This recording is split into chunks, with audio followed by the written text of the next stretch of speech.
वैज्ञानिक आधार नहीं होता। इनके पीछे का उद्देश्य शायद समाज में अनुशासन और व्यवस्था बनाए रखना या लोगों को कुछ विशेष कार्यों से रोकना हो सकता है। मन में ऐसे विचार इसलिए आते हैं क्योंकि हमने इन्हें बचपन से सुना है और सीखा है। इनका सीधा संबंध शरीर में नहीं बल्कि हमारी मान्यताओं से है। अच्छा। फिर भी तुमने वैसे ही नहीं समझाया जैसे समझाना चाहिए हर स्टूडेंट को।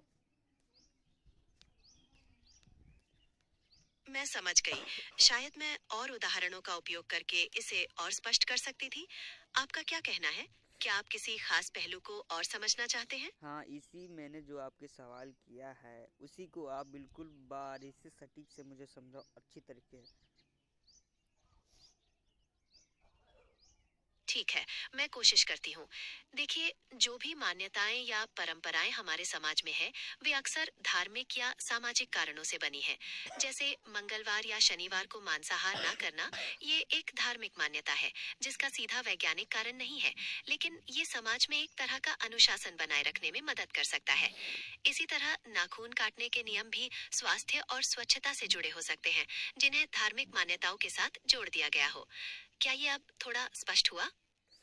हुआ है पर वैसे नहीं हुआ है जैसे कि होना चाहिए।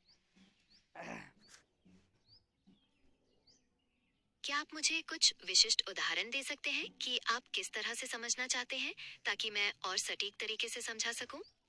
मेरा उद्देश्य आपको मेरे को समझाने का तरीका नहीं समझना है, मुझे ये समझना है कि ये जो लिखा गया है ये एक्चुअल में कैसे लिखा गया, क्यों लिखा गया और कैसे हमारे इंसानों के ऊपर फ़र्क क्या पड़ेगा और इसमें आगे बढ़ने में क्या कठिनाइयाँ होंगी।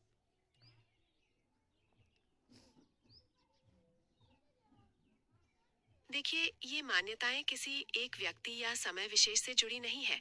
ये सदियों से चली आ रही हैं और विभिन्न धार्मिक और सांस्कृतिक परंपराओं से विकसित हुई हैं।